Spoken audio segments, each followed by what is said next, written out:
반갑습니다. 안녕하세요. 오늘도 아프리카 생방송 보시는 형님들은 추천이나 즐겨찾기 부탁 좀 드리고, 이따가 유튜브로 보시게 된 분들도 구독이나 좋아요 한 번씩 눌러주시면 감사하겠습니다. 자, 오늘 이제 아메리칸 리그 디비전 시리즈는 최종전 5차전까지 간 시리즈가 이제 디트 대 클블이거든요. 기본 사항들 제가 찾아온 거 말씀 좀 먼저 드리고 시작을 하면은, 기본 사항들 말씀 좀 드리면은, 일단 그 포드 시즌에서 OPS 같은 부분들 제가 요즘에 맨날 이런 것들 보여드리고 있습니다. 포드 시즌에서 클블이나 디트 모두 최하위권입니다. OPS가 지금 살아남은 팀들 가운데 가장 최하단에 위치를 해 있어요. 클리블랜드 606으로 7등, 디트로이트 645로 6등이고, 불펜 방어율도 클리블랜드가 2.89로 좋은 수준은 아니에요. 디트로이트도 2.65고, 둘 다 그러니까 정규 시즌에 비해서는 OPS는 그냥 그때처럼 여전히 빠따는 안 터지고 있고, 불펜은 원래 정규 시즌에는 클리블랜드가 전체 1위였는데 포스트 시즌에서는 조금 아쉽기는 하다. 디트로이트는 불펜을 엄청 굴리고 있는데도 나름대로 그래도 방어율 자체는 정규 시즌보다는 좋게 지키고 있는 것 같아요. 스티븐 콴이 OPS가 1.119, 데이비 프라이 969,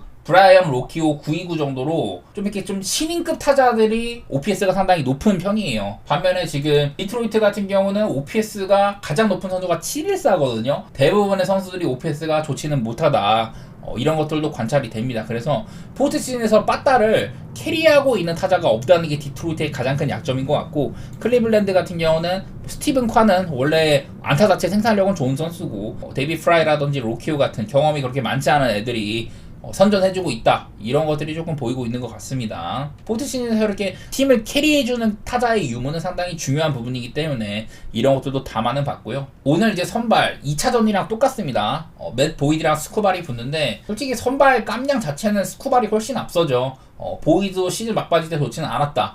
하지만 2차전에 나와가지고 5이닝 동안 잘 던져주면서 선발로 나온 데는 큰 무리는 없다는 걸 보여줬고요. 스쿠바는 뭐 아시겠지만 아메리칸 리그 사이 형이 아주 유력한 선수입니다. 그리고 포스트 시즌에서도 2경기 동안 모두 잘했었고, 6이닝, 7이닝 먹으면서 모두 무실점이었었고, 시즌 말미에도 분위기는 계속 좋았습니다. 타릭 스쿠바 같은 경우 클리블랜드 애들한테 220 정도를 항상 강력했었다. 볼넷도 많이 안 주고 피장 타율도 낮고 이래가지고 오늘도 일단 스쿠발이 크게 고전할 생각 자체는 많이 안 드는 것 같기는 해요. 근데 뭐 맷보이드도 같이 좀 얘기를 해보면은 많이 상대는 안 했는데 피안 타율 같은 것도 낮은 편이고, 그래서 이런 상대 전적은 크게 의미는 많이 없어 보이긴 하거든요. 스쿠발이 클리블랜드 애들 상대를 어떻게 했냐? 라미레즈한테는 다소간에 약한 편이네요. 피안 타율이 375 정도로 약한 편인데, 지금 호세 라미라지가 생각보다 포스트시즌에서 잘하고 있지는 못합니다. 그리고 스티븐 콴, 스쿠발한테는 7타수 1안타 정도에 그쳤었네요. 로키오는 아예 전적도 없고, 데이비드 프라이로 6타수 1안타 정도로 좋지는 못했네요. 여러가지로 스쿠발이 지금 클리블랜드의 폼 좋은 애들도 막아줄 만은 하다, 이런 것들은 보이는 것 같습니다. 그래서 뭐 양팀 선발 모두 다 보이드도 의심은 많지만은 그래도 나쁘지는 않게 찍히고는 있다, 이런 거는 보이는 것 같고, 올 시즌에 이제 타릭 스쿠발이 아메리칸 리그 사이 형이 굉장히 유력한데, 스쿠발이 올 시즌에만 선발로 그러니까 33번을 나온 거잖아요. 그 중에 디트로이트의 결과가 어땠냐? 23승 10패. 나름대로 승률이 괜찮은 편이죠. 33번 중에 23번이면 대충 잡아도 69% 정도? 그 정도 될 것 같은데, 그러니까 이게 스쿠발이 올 시즌 18승 4패예요, 개인으로는. 이 중에 그러니까 23승 10패 중에 스쿠발이 그냥 순전히 자기가 못한 경기는 한 5경기 정도, 4실점, 5실점 했던 경기, 그런 것들도 없진 않았습니다만은 이외에는 잘 던지고 팀이 졌던 게 한 5번 정도. 확실히 이제 디트로이트는 승리를 굳히는 데까지는 조금 어려움이 있었다는 건데, 둘 다 이제 좌한 투수예요. 좌한 상대로 뭐 홈에서 낮경기나 좌한 상대로 원정 낮경기나 이렇게 봤을 때는 클리블랜드는 평소보다도 잘 치는 편이라고 하고, 디트로이트는 평소보다는 조금 못 치는 편이다, 이렇게는 나오긴 하더라고요. 이 경기가 기준점이 5.5입니다. 아무래도 둘 다 색깔 자체가 빠따는 못 치고, 뭐 불펜은 단단한 편이고, 특히 또 스쿠발이 나오는 경기여가지고 이렇게까지 기준점을 낮게 준 것 같은데, 그냥 저는 이런 경기는 솔직히 뭐 스쿠발이 나오니까 디트로이트의 승리 가능성도 꽤나 되기는 해요. 근데 뭐 배당도 사실 별로기도 하고, 이렇게 아메리칸 리그 디비전 시리즈라는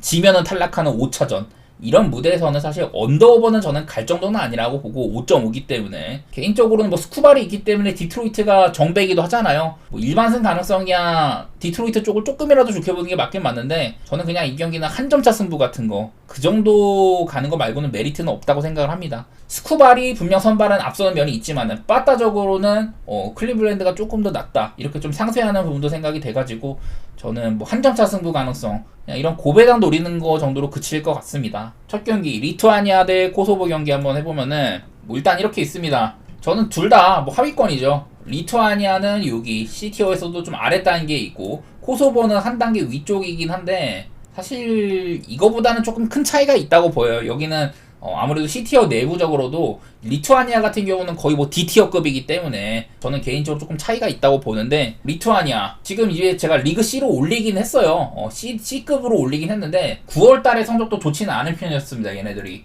리투아니아가 뭐 이렇게 맞대결상으로도 옛날에 코소보한테 한 3년 전쯤에 4대 0으로 그냥 크게 졌던 경기도 있었고 9월달에 이 리투아니아가 키프로스한테 홈에서 진다거나 좀 잘 나가는 루마니아한테 무난하게 좀 패배를 한 것들 이런 것들이 아무래도 리그 D에 가까운 레벨이다.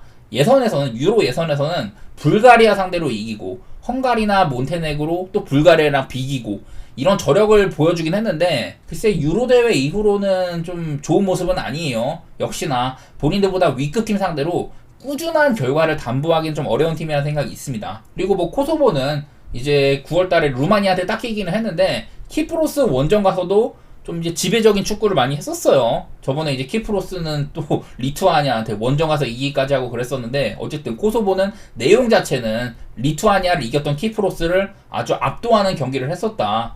아마 리투아니아전도 비슷한 흐름일 것 같아. 아무래도 코소보가 조금 더 축구를 잘해요. 이 원래 발트 3국 리투아니아, 에스토니아, 라트비아 이런 애들이 축구를 잘하는 나라는 아니고 코소보는 그래도 원래 이제 유고 연방 쪽에 있는 그런 부분들이기 때문에 뭐랄까 재능들이라든지 그런 것들은 조금 있는 편이고 코소보가 이제 분리 독립한 지 얼마 안 됐거든요. 10년도 안 된 걸로 알고 있어. 그래갖고 유로 예선이나 월드컵 예선 이런 데 나온 지도 얼마 안 됐는데 그 이제 옛날에 스위스 같은 데로 전쟁 때문에 망명을 했던 이런 사람들이 코소보로 국적 회복을 해가지고 무리키나 라흐마니, 라슈샤 이렇게 유럽에서도 들어본 이름들도 꽤나 있는 편이고 저는 체급차가 확실한 편이라고 생각이 됩니다. 과연 이거는 코소보가 득점으로 차이를 분명히 벌릴 수가 있냐 이게 중요한 것 같은데 개인적으로는 할 수 있다고 생각을 해요. 코소보의 1.66배당 정도면 나쁘지 않다고 생각이 되고 조금 의심스러우신 분들은 뭐 무승부라든지 햄무 같은 거 생각도 해보겠지만은 저는 그래도 코소보의 승 가능성이 높다고 생각이 돼서 뭐 햄무 정도 그것도 조금 보도록 하겠습니다. 또 다음 경기는 이제 불가리아 대 룩셈부르크 경기 한번 볼 텐데 저는 원래 룩셈부르크를 올려치는 걸 좋아했었어요. 그러다 보니까 룩셈부르크는 여기다 놨네요. 많이 떨어졌네. 원래는 제가 C티어에서 최상단에 놨는데 룩셈부르크가 요즘에 못해갖고 조금 내렸고 그리고 뭐 불가리아는 제가 B티어의 최 뒤에 놨는데 이건 아무래도 선수 풀 같은 거의 차이인 것 같아요. 원래도 이제 불가리아는 옛날에 94년 월드컵에서 4강도 찍고 발롱도르 스토이치코프도 배출도 하고 이런 나라였는데 베르바토프 이후로는 사실 명맥이 조금 끊겼습니다. 베르바토프가 뛸 때는 그래도 뭐 페트로프 같이 보좌해주는 선수도 있었는데 요즘에는 불가리아에 아예 인재가 없는 편이에요. 좀 룩셈부르크를 올려칠 때는 얘네들이 그 감독이 14년, 15년 동안 팀을 맡으면서 조직력이 굉장히 단단하고 이런 유소년 레벨부터 좋은 선수들 끌어올렸어가지고 룩셈부르크가 이제 최근 한 5년 정도 빛을 보기 시작했었거든요. 그래서 한창 룩셈부르크가 프렌이 아주 좋았던 프렌 보기에 상당히 좋았던 시점이 있었는데 요즘에는 단물이 많이 빠졌고 룩셈부르크도 배당이 후한 편은 아닙니다. 그런 시점인데 룩셈이 어쨌든 간에 유로 플레이오프까지 찍을 정도로 올라오긴 했거든요. 하지만 여기 보이는 것처럼 최근에 이런 프랑스나 벨기에같이 좀 대단한 팀들한테 닦이기도 하고 북아일랜드, 벨로루시 지금 룩셈부르크면은 이런 애들 상대로 선전을 해야 되는데 그러지도 못했다. 예, 이런 것들도 보이기는 합니다. 비비는 모습을 보여줬어야 되는데 그러지 못했다는 거. 당분간은 저는 룩셈을 이제 픽하는 게 좋지는 않아 보여요. 다시금 올라올 때까지 기다린다거나 아니면 여태 뽀록이었는지 검증할 시간이 필요하다고는 보입니다. 반면에 불가리아 같은 경우 A매치 6경기 연속 무승부가 있었거든요. 중간에 뭐 탄자니아랑 한 거는 이거는 유럽 대륙이 아니기 때문에 제낀다고 하면은 A매치에서 6경기 동안 무승부가 꾸준히 있었는데 북아일랜드는 잡았었다. 간만에 좋은 뭐 흐름인 셈이에요. 그 전에 이제 유로 예선에서 굉장히 안 좋았어요. 아까 말했던 리투아니아한테까지 뭐 지기도 하고 세르비아나 헝가리한테 패배도 하고 이러면서 불가리아가 참 좋지가 못했다. 그래서 저도 불가리아 반대를 많이 봤었는데 그래도 요즘에 뭐 따지고 보면은 좋게 말하면 7경기 동안 8경기 동안 무패인 셈이에요. 무승부가 엄청 많아서 그렇지. 근데 이게 뭐 그렇다고 엄청 좋아졌다 정도도 아니기도 하고 구성도 뚜렷한 변화는 없다고 보는 편입니다. 저는 개인적으로는 일단 무승부 같은 거 불가리아가 룩셈을 확실히 끝장낼 수가 있냐 의심스럽고요. 이게 룩셈부르크가 배당상으로는 프렌 좀 가달라고 1.9나 되니까 유혹하고 있는데 솔직히 유혹에 빠질 것 같아. 룩셈부르크 프렌이 나쁘지는 않아요. 저는 룩셈부르크를 굉장히 오랫동안 팔로우를 해왔는데 얘네들이 못하지는 않거든요. 이렇게 불가리아처럼 상대를 완전 끝맺음할 수 없는 팀 이런 애들 만난다면은 프렌도 볼만한 것 같습니다. 자, 뭐 크로아티아 대 스코틀랜드 얘기 좀 해보면요. 크로아티아는 여기다 배치를 했고요. 스코틀랜드는 여기 있습니다. 둘 다 뭐 유로 본선은 나갔고 뭐 일찌감치 탈락을 했었죠. 크로아티아가 다소 월드컵에서 선전하는 거 비해서 유로에서는 실적이 없었던 거 이런 것들이 아쉽기는 해. 그래도 저는 일단 유의미한 레벨 차이는 있다고 보는데 기본적으로 크로아티아는 선수풀도 괜찮고 볼을 잘 차는 나라에 속합니다. 크로아티아가 유로 때 이제 스페인, 이탈리아, 알바니아 이런 조에서 조가 너무 빡세가지고 못 보여줬는데 이번 9월 달에는 포르투갈한테 석패하기도 하고 폴란드를 잡기도 하고 괜찮은 모습을 보여주긴 했었어요. 여전히 강팀으로 분류되기에는 괜찮다. 그나마 이제 이때 상대했던 폴란드가 최근에 폼이 조금 올라왔었는데 이 경기도 크로아티아가 무난히 팬셈이었었고 좀 젊은 친구들 수시치나 마타노비치 이런 애들 섞으면서 신구 조화를 꾀하고 있기는 하다. 그리고 현재 유럽 무대에서도 오사수나의 부디미르라든지 코바스치도 요즘에 로드리 대체자로 잘하고 있기도 하죠. 좀 선수단의 폼도 나쁘진 않은 시점이기도 하고 근데 이제 크로아티아 같은 경우는 언제나 얘네들이 승리를 할 때에도 이런 스코틀랜드급의 팀을 막 아주 개패지는 못했다는 거 막 마헨으로 엄청 개패고 그런 경우는 많지는 않았었거든요. 그런 점은 아쉽고 이제 뭐 스코틀랜드 같은 경우 지금 딱 봐도 최근 A매치 흐름이 좋지가 못합니다. 유로에서도 사실 실망스러웠었고 예선에서는 스페인보다도 오히려 순위가 높을 때도 있었거든요. 근데 뭐 맞대결에서 패배도 하면서 2위로 진출을 했는데 9월 달에는 뭐 폴란드나 포르투갈한테 전부 한 점 차로 패배를 했습니다. 요 상황에 좀 많은 점수가 나긴 났었어요. 이때 이게 좀 폴란드전 같은 경우 좀 크로스나 세트피스에서 상대의 실책 같은 게 좀 박스 안에서 이루어져가지고 본인들의 힘보다는 좀 미심쩍은 골들 이런 게 있었고요. 포르투갈전은 사실 이게 그 건 골키퍼의 선방이 아니었으면 사실 마헨당했을 경기입니다. 이거는요. 그래서 이렇게 좀 위급 레벨한테는 고전을 했다. 폴란드전은 특히 이것도 막바지 때 잘렙스키한테 페널티킥 줘가지고 실점하고 그런 거였었는데 요즘에 이제 스코틀랜드는 맥토미니 얘기를 좀 해봐야 돼요. 맥토미니가 뭐 메뉴에서도 좀 미드필더로서 득점력은 있지만 여러가지 좀 욕을 많이 먹었는데 나폴리로 이적한 다음에는 콘테가 세컨탑으로 올려 써가면서 미들라이커 기질을 확실히 살려주고 있거든요. 그런 점은 긍정적이다 뭐 이런 건데 전반적으로 저는 크로아티아가 홈에서 쥐고 흔들 거는 같은데 스코틀랜드를 과연 뚫어낼 수가 있냐 이게 좀 중요할 것 같습니다. 스코틀랜드의 세트피스, 피지컬 같은 거 이런 것들도 한 방 더 생각을 해봐야 되고 굉장히 좀 예측이 어려운 경기라는 생각이 있는데 물론 크로아티아가 홈이기도 하고 우세할 것 같기는 하다. 이건 맞지만은 대승 가능성까지는 잘 모르겠어요. 크로아티아의 햄무 근데 크로아티아가 결정짓지 못한다. 혹은 스코틀랜드가 세트피스 뽀록이라든지 이런 것들로 득점을 한다. 그런다면 저는 뭐 무승부 가능성도 배제할 수는 없다고 생각이 드네요. 저는 고배당 보는 게 맞는 경기인 것 같아요. 다음 경기 키프로스랑 루마니아 경기 한번 좀 보도록 할게요. 루마니아는 전 여기 났습니다. 루마니아는 꽤나 위쪽이 났죠. 그리고 키프로스 여기 있습니다. D티어에 있고요. 되게 레벨 차이가 많이 나는 팀들입니다. 이게 아직도 루마니아가 리그 A로 승격을 못하고 이래가지고 키프로스는 올라온 거고 루마니아는 유로에서 분명 좋았고 분위기는 좋았는데 한창 이제 네이션스 리그가 진행되던 시점에서는 그 당시에는 루마니아가 별로 못해가지고 지금 머물러 있는 거거든요. 그래도 루마니아는 지금 현 시점에서는 굉장히 좋은 팀입니다. 그런 생각들을 하고 있는데 이게 이제 키프로스가 저번에 리투아니아 원정에서 승리를 했었어요. 근데 코소보한테는 이렇게 대패를 당했거든요. 유로 예선에서도 8전 전패였었고 팀적으로 좋은 시점은 아닌 것 같다. 이 산마리노한테 실점할 정도면은 키프로스가 좋은 시점은 아니라는 거예요. 리투아니아 꺾고 괜찮은 건 있었지만은 리투아니아도 그만큼 못할 때이기도 하고 루마니아가 그 벨기에랑 슬로바키아 또한 어디야 우크라이나 얘네들이 있는 조에서 조 1위로 벨기에보다도 높은 순위로 다음 라운드에 진출을 했었거든요. 그리고 나서 이제 네덜란드한테는 본선에 졌지만은 이것도 사실 네덜란드가 꽤나 고전한 경기긴 했었습니다. 유로 끝나고 나서 감독이 바뀌었습니다. 루마니아는 루체스쿠 감독이 옛날에 40년 전에 80년대 초반에 루마니아 국대 감독이었었는데 그 이후에는 이제 샤흐타르가 2010년대 초반 엄청 잘 나갈 때 그때 샤흐타르를 거의 한 10년 이상 지도한 그 감독이에요. 어쨌든 루마니아는 최근에 유로 예선도 1등 스위스 제치고 아마 했었죠.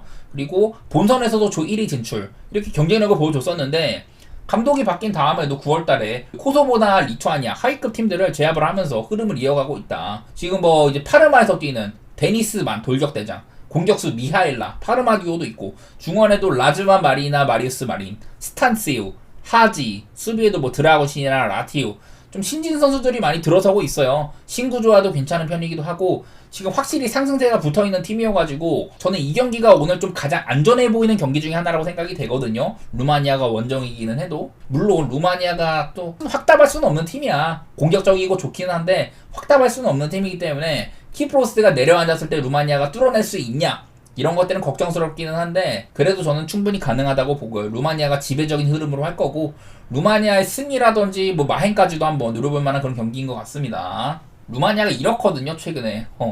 A매치에서 이제 아까 말했던 네이션스리그 단계에선 조금 안 좋았는데 유로 예선 단계부터는 정말 좋거든요. 지금 이렇게나 뭐 유로 본선에서 조금 아쉽다든지 이런 거 있었지만은 그 A매치 막 30경기 무패행진을 달리던 시절에 콜롬비아 상대로도 꽤나 잘 비비기도 하고 본선에서는 벨기에한테도 잘 버티다가 이것도 골키퍼가 막 어시스트하는 그런 경기였었죠. 잘 버틴 경기였었고 나름대로 네덜란드한테도 스코어는 3대0이지만은 잘 버티고 막바지 때 이제 좀 실수라든지 뽀로골 때문에 네덜란드 3대0을 하긴 했는데 네덜란드가 대단히 어려워하는 경기긴 했었습니다. 이 정도로 지금 루마니아는 폼 자체도 그렇고 꽤 괜찮은 팀이에요. 제가 봤을 때는. 그 다음에 이제 벨로루시 대 북아일랜드 경기 한번 보도록 할게요. 자, 벨로루시는 저는 여기다 놨네요. 북아일랜드 여기. 그러니까 둘 다 좀 저는 비슷한 선상에 둔 거긴 하네요. 뭐 이런 팀들인데 사실 뭐 벨로루시는 옛날에 우리가 알만한 알렉산더 흘렙 이후로는 뭐 딱히 뚜렷한 인재도 별로 안 나오고 있는 편이고 그런 나라인데 둘 다 유로 예선에서도 별로 못했었고 9월달 평가전에서도 애매한 성적만 거둔 팀들입니다. 벨로루시는 불가리아랑 0대0 룩셈부르크한테 원정에서 1대0 승리 이런 거 했었고 북아일랜드도 비슷해요. 룩셈부르크한테 이기고 불가리아한테는 지고 그냥 비스무리합니다. 그나마 이제 벨로루시가 안 좋던 폼에 비해서는 불가리아랑 비기고 룩셈을 잡은 이런 실적 자체는 괜찮았다는 거 얘기할 만한 것 같은데 이 경기가 또 벨로루시의 홈이 아니라 헝가리에서 열리거든요. 중립경기장이다. 그래서 벨로루시의 홈도 아니고 딱히 홈 이점도 없는 편인데 그냥 저는 정확한 파악이 어렵다고 생각이 돼요. 제가 예를 들어 이렇게 A매치 기간에 보통 3시 45분에 동시 진행이 되기 때문에 제가 얘네들 경기를 보는 편은 아닙니다. 그래서 내용상으로도 파악도 어렵기도 하고 예선에서의 경쟁력도 둘 다 없는 편이었어가지고 그냥 뭐 무승부 정도 생각은 하는데요. 예측이 뭐 내놓을 게 별로 없어요. 뭐 상대 전적 같은 거 조금 참고해 보려고 하는데 보니까 뭐 북아일랜드가 많이 이기고 이런 건 있더라고요. 그래서 오늘 벨로루시가 딱히 홈이 아니라면은 북아일랜드 보시는 분들은 봐도 괜찮은데 마지막 맞대결도 5년 전이고 막 이래가지고 그냥 저는 이 경기는 딱히 고르고 싶진 않은 경기인 것 같습니다. 이제 세르비아 대 스위스 경기 한번 보도록 하겠습니다. 세르비아는 일단 여기 저는 A티어에서도 가장 하위권에 좀 위치를 했고요. 스위스는 한 단계 윗급이긴 해. 여기다 놨는데 세르비아는 제가 맨날 이 멤버 구성은 훌륭하다. 아무래도 이제 유고 연방이 옛날에 되게 잘 나가던 나라잖아요. 그리고 유고 연방 중에서 가장 많은 영토라든지 인프라 이런 것들을 물려받은 나라가 세르비아이기 때문에 세르비아는 꾸준하게 좋은 선수를 배출을 했었어요. 지금도 뭐 미트로비치라든지 밀린코비치, 사비치, 타디치 훌륭한 선수들 엄청 많죠. 근데 이제 유로 본선에서 세르비아가 2무 1패, 1득점, 2실점 되게 빈곤한 경기력이었습니다. 사실 그 조가 전부 좀 비슷비슷했었죠. 슬로베니아, 덴마크, 잉글랜드, 세르비아 여기 조에서 걔네랑 이제 덴마크 얘네들이 모두 3무를 거뒀잖아요. 그래가지고 다음 라운드 진출을 했는데 세르비아는 그마저도 못했었다. 빈곤한 경기력이었었고 얼마 전에 스페인 상대로 비겼습니다. 세르비아가. 근데 바로 다음 경기 때 덴마크한테 무난히 닦이면서 서열 정리를 당했다. 스페인전은 아무래도 스페인이 너무 못 넣었었고요. 세르비아가 딱히 뭐 역습으로 좋은 장면을 연출했다든지 그런 것들은 기억은 많이 안 나는 것 같아요. 반면에 이제 스위스 같은 경우는 유로에서 굉장히 잘했습니다. 얘네들은 특히 이탈리아를 16강에서 그야말로 개발랐던 경기 잉글랜드한테도 승부차기로 석패를 하기도 하고 나름대로 스위스가 이런 좀 토너먼트 무대에서는 괜찮아요. 월드컵에서도 다음 라운드 많이 가는 편이기도 하고 근데 이제 9월 평가전에서 스위스는 덴마크한테 패배를 하고 스페인한테는 2대0으로 끌려가는데 상대가 20분 만에 퇴장이 나왔었죠. 그래서 비빌만한 경기였는데 결국에는 한 명이 더 뛰고 있는 우세를 못 살린 채 아마 4대1인가로 패배를 했던 것 같습니다. 스위스가 유로 끝나고 나서는 조금 아쉬운 그런 형편인 것 같기는 해요. 얘네들이 지금 이 화면에도 보시다시피 그 월드컵 무대에서만 2번이나 같은 조였습니다. 2018년에도 같은 조, 2022년에도 같은 조. 2번 다 스위스가 이렇게 승리를 하긴 했는데 이게 스위스에 그라니트 자카, 세르당 샤키리 이런 알바니아 계열 선수들이 있거든요. 그 유고 내전으로 세르비아에 되게 적대적인 강점이 강한 애들이거든요. 그래서 샤킬이나 샤카는 세르비아 애들 만났다 하면 맨날 싸웁니다. 월드컵에서도 그랬었고 적대적 감정이 굉장히 강한 선수여가지고 뭐 퇴장 같은 변수도 좀 생각을 해야 되는 것 같고요. 늘 치열했었다. 그런 얘기들 해야 되는데 어쨌든 간에 이런 큰 무대에서 스위스가 모두 이겼다는 것들, 세르비아는 가진 자산은 괜찮지만 이거를 버무려내는 능력 자체는 솔직히 좋지는 못하다. 그런 것들을 생각하면은 오바 같은 거 생각보다 원래 스위스 하면은 개 언더팀이거든요. 근데 요즘에는 오바 게임도 심심치 않게 나오고 템포도 빠른 편이기도 하고 그래가지고 세르비아는 수비는 별로 수비도 뭐 밀렌코비치 같은 애들 피오렌티나에서 오래 뛰었던 그런 애들도 있고 하긴 하지만은 담보해주는 게 없는 것 같아. 그런 생각들이 들어가지고 저는 뭐 오바라든지 사실 경기는 저는 무승부 생각하고 있긴 한데요. 어느 한쪽의 우세를 좀 얘기하기가 힘드네. 일단 지금 현 시점에서는 스위스가 조금이나마 좋은 팀이라고 생각은 하긴 합니다. 저는 뭐 오바라든지 무승부 그 정도 생각 좀 해보도록 할게요. 그 다음에 스페인 대 덴마크. 자, 일단 스페인은 유로 우승팀이기 때문에 지금 유럽에서는 가장 최강자로 봐야 될 것 같습니다. 여기다 놨고요. 덴마크는 6위 정도. 사실 덴마크가 좀 애매하죠. 본인들보다 위급 레벨을 잘 못 넣는 팀, 이런 인상이 있어. 그래가지고 좀 아쉬운데 어쨌든 유의미한 이런 같은 A티어긴 하지만은 이렇게 좀 차이는 있다고 봐야 될 것 같고요. 이 뭐 맞대결 같은 것들 보면은 대부분 스페인이 많이 이겼습니다. 오늘도 스페인이 홈인데 스페인이 많이 이겼는데 보시다시피 옛날 전적이 굉장히 많아요. 마지막 맞대결이 2008년이었다. 그래서 사실 뭐 맞대결은 만난 지 워낙 오래돼가지고 별로 안 중요하다고 보는 입장인데 지금 스페인이 부상이 꽤 많아. 로드리, 르노르만, 카르발이 전부 좀 큰 부상이고요. 핵심급들이 많이 빠져있다. 얘네들 전부 다 주전이었으니까 유로 때. 그리고 유로에서 잘했던 다니 올모, 니코 윌리엄스도 이번에 소집이 안 됐거든요. 부상 때문에. 이러다 보니까 스쿼드가 조금 가벼워. 그거는 생각을 하셔야 될 것 같아요. 물론 저는 맨날 스페인이 선수단의 이런 부실 여부를 떠나가지고 볼은 항상 잘 찬다. 스페인 특유의 점유율 축구, 볼 짝짝짝 돌리면서 크랙 플레이 해가지고 어떻게 골 넣는 능력들, 이런 것들은 훌륭해. 그건 맞는데 아무리 생각해도 오늘은 스쿼드가 좀 가벼운 면은 있는 것 같아요. 특히 유로 우승 멤버들 중에 거의 뭐 지금 선발 중에서 한 절반 가까이 빠진 셈이에요. 이런 것들은 생각하셔야 될 것 같고, 그에 반해 이제 또 뭐 덴마크는 요즘에 나쁘지 않습니다. 유로 예선도 약팀 많은 조에서 조금 아쉬운 진출이었었고, 본선에서도 아까 잉글랜드죠. 거기서 3무, 16강에서도 독일한테 2대0으로 석패, 이런 것들이 있는데 덴마크가 9월달에 스위스나 세르비아 상대로 홈에서 좋은 경기로 무난히 제압을 했거든요. 그 유로 마치고 나서 슐만 감독이 사임을 했어요. 그래서 어수선한 상태일 텐데 꽤나 괜찮았습니다. 스페인이 이제 홈에서 스위스한테 진 거 이거 말고는 잉글랜드한테 홈에서 지기 전까지는 최근 6년 동안 홈에서 스페인이 1패밖에 없다. 스페인 대 콜롬비아도 런던에서 했던 경기로 알고 있고 스페인 대 프랑스도 이탈리아에서 했던 경기고 홈이 아니에요. 그래서 홈에서 스위스한테 한번 진 거 말고는 최근 6년 동안 1패밖에 없었다. 그래서 스페인이 이 경기를 진다거나 그런 거는 상상이 많이 안 되기는 해요. 근데 나는 스페인이 워낙에 오늘 좀 라인업이 가벼운 면도 있을 것 같아가지고 저는 일단 언더 생각하고 있고 이기더라도 그냥 햄무 정도? 저는 마행 가능성보다는 햄무 쪽으로 생각 좀 해보도록 할게요. 이거는요. 자, 다음 이제 폴란드 대 포르투갈 경기 한번 살펴볼게요. 포르투갈은 저는 일단 여기다 놨고요. 지금 유럽에서 4번째 정도로 강하다 이렇게 보는 셈이고, 폴란드는 A티어에서 가장 뭐 밑바닥급이다 이렇게 보고는 있습니다. 아무래도 폴란드가 뭐 레반도프스키 보유국이다, 꾸준하게 월드컵도 막 나가고 이런 팀인 거에 반해서는 사실 경기력으로 뭔가 증명한 적은 최근에 많이 없어요. 포르투갈은 이제 호날두가 저물었지만은 그래도 꾸준하게 좋은 선수들 나오고 있는 편이어가지고 그런 부분들은 생각해야 될 것 같다. 뭐 그런 건데 좀 이제 폴란드는 예선에서부터 좀 삐그덕 됐었어요. 알바니아나 체코한테도 유로 예선에서 3위로 밀렸었고 프로브로 겨우겨우 본선에 갔거든요. 근데 이제 본선에서도 네덜란드, 프랑스, 오스트리아 굉장히 어려운 조에서 조기 탈락을 했었다. 그나마 이번에 폴란드가 9월달에 스코틀랜드 원정에서 역전승을 하기도 하고 크로아티아 원정에서 1점차 패배, 이 정도면 납득되는 패배거든요. 그래서 지금 폴란드가 옛날에 세비야에서 뛰고 PSG에서 뛰었던 크리호비악이 은퇴한 다음에 좀 더 중원이 기민하고 공격적으로 바뀌었습니다. 옛날에는 다소간에 좀 느릿느릿하고 수비적인 중원이었다면 지금은 좀 볼을 잘 차는 이런 애들로 구성이 많이 돼 있거든요. 그리고 측면에서도 잘렙스키가 성장세를 보이기도 하고 지엘른스키 옆에 스지만스키 이런 애들 짝을 맞춰주면서 괜찮게 하고는 있습니다. 다만 좀 강팀들한테는 맥을 못 쳤다 이런 것들은 좀 보이는 것 같아요.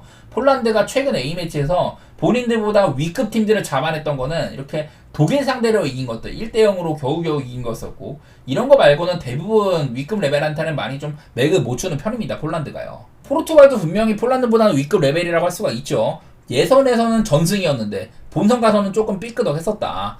유로에서도 슬로베니아한테 이것도 이긴 것도 승부차기로 겨우겨우 진출한 거였었고 프랑스한테는 승부차기로 패배. 이게 어떻게 보면은 좀 더 이거보다도 높이 갈 만도 했어. 두 번 다 승부차기였으니까. 본인들의 힘으로 해낸 건 아니었다고 생각이 되거든요. 좀 승부차기까지 간 거였으니까. 어쨌든 9월 달에 크로아티아한테 이것도 꽤나 고전한 경기였습니다. 포르투갈의 마헨을 봤던 것 같은데 경기 내용상으로 포르투갈이 쉬운 경기는 아니었어요. 이거는요. 그리고 스코틀랜드 아까 말했다시피 이 경기는 마헨을 해야 됐었는데 상대 골키퍼가 너무 잘했었다. 뭐 그런 경기였었고 포르투갈은 가진 자산 자체는 유럽 최고 수준이에요. 근데 저는 개인적으로 포르투갈이 너무 라인업이 공격적이다. 측면 사이드백이나 중원이나 좀 전부 다 공격적이에요. 수비적으로 얘기할 만한 게 윌리엄 카르발료나 뭐 주앙 팔리냐 이런 애들 말고는 대부분이 다 전진성이 넘치는 애들이어가지고 너무 공격적이고 측면 이제 윙어 자원들 뭐 레앙이라든지 뭐 다른 콘세이상이라든지 여러 선수들이 전부 좀 수비 가담이 많은 편이 아니어가지고 어쨌든 간에 포르투갈은 지배적인 운영을 해가지고 득점을 뽑아내야 되는 팀 구조다. 근데 요즘에 이제 호날두도 득점력이 많이 아쉽기도 하고 호날두를 대체할 만한 걸출한 공격수가 많이 안 나오는 편이잖아요. 그래가지고 일단 저는 체급차는 확연히 포르투갈이 높다. 이 경기로 아마 폴란드가 헤매다가 과연 올라온 걸지 이런 것들을 짚어낼 수 있을 것 같긴 한데 저는 일단은 오바 한번 생각해보고 포르투갈의 승리라든지 원정이기 때문에 뭐 햄무 정도? 그 정도는 보고 있습니다. 이게 포르투갈이 그 맞대결 같은 것들 생각을 해봐도 폴란드한테 원정에서 여태 좀 신통치 않은 편이었던 것 같아요. 물론 이제 한창 호날두가 정점일 때도 그때도 폴란드한테 이렇게 좀 막 대승을 하는 경우는 많이 없었던 것 같기도 하고 원정에서는 특히나 분명 가진 자산은 포르투갈이 괜찮은데 폴란드도 슬슬 살아나는 것 같아가지고 저는 뭐 일단 오바 버는 건 두 팀 모두 다 좀 수비는 그렇게 좋은 편은 아니라고 생각이 돼요. 포르투갈은 수비가 뭐 나쁘다는 건 아닌데 너무 애들이 공격적이어가지고 역습에 취약한 면도 있다. 저는 그렇게 볼게요. 그리고 이제 마지막으로 미국 대 파나마 얘기해볼 건데 직전 이제 코파에서 이게 미국이 홈에서 열린 대회였거든요. 미국이 거의 뭐 개최국처럼 했는데 파나마가 미국을 2대1로 이기고 역사상 처음으로 8강에 갔습니다. 엄청 대이변이었었죠. 그 전에 여기 보시면은 또 북중미 골드컵에서도 승부차기로 미국을 꺾었었어요. 파나마가. 이것도 미국이 홈팀이었는데 올해 열렸던 코파도 아니발 고도이가 지금 파나마에서 가장 많은 A매치 출전 횟수에다가 가치도 높고 주장이고 이런 선수인데 아니발 고도이가 없는 대회인데도 이런 애 성과거든요. 파나마는 지금 덴마크 출신의 토마스 크리스티안센 이 감독 체제로 4년 동안 이어가고 있어가지고 조직력 자체는 괜찮은 것 같다. 그런 거는 생각이 돼요. 미국을 이렇게 잡아낼 정도면은 파나마가 엄청 소극이 편인데 그런 거는 보이는 것 같고요. 반면에 미국은 이제 다음 월드컵이 이제 자국에서 열리는 대회잖아요. 그래갖고 9월달에 포체티노를 선임을 했는데 미국이 8월달, 9월달에만 2번이나 졌습니다. 그 뉴질랜드랑은 비기고 캐나다한테는 패배를 하고 이랬었거든요. 그래서 아직까지 미국은 갖춰지지 않는 상태인 것 같다. 분명 지금 밀란에서 퓨리시치의 폼이 굉장히 좋아요. 사실 뭐 유망주인 조바니 레이나 같은 애들 이런 애들이 썩고 있는 것도 아쉽기도 하고 미국의 상태가 최근 A매치도 그렇고요. 미국이 지금 A매치에서 이지경이거든요. 이지경. 역대 맞대결 같은 거만 봐도 일단은 뭐 미국이 막 5대1로 대파하기도 하고 6대1로도 이기고 뭐 3대0으로도 이기고 이럴 때가 많아. 근데 여기는 상대 녀석들이 전부 다 아마 이런 월드컵 북중미 예선 이거 말고는 전부 다 미국에서 홈에서 열린 경기거든요. 그런데도 꽤나 파나마가 비빈 경우가 많았다. 그전에도 많아요. 옛날에 2017년대 뭐 이럴 때도 비긴 경기도 엄청 많고 이래가지고 저는 파나마가 심심치 않게 잘 비비는 거 보면은 개인적으로는 뭐 고배당 노릴 정도도 되는 것 같고 파나마의 이프렌 같은 거는 사실 배당이 되게 맛없는데 저는 이 경기를 굳이 미국 쪽으로 예측하고 싶지는 않고요. 저는 뭐 파나마의 이프렌 정도 아니면 뭐 고배당 같은 것들 미국이 이겨도 뭐 근소하게 이길 거다라든지 파나마가 물을 캘 거라든지 뭐 그런 것들 그렇게 보도록 하겠습니다.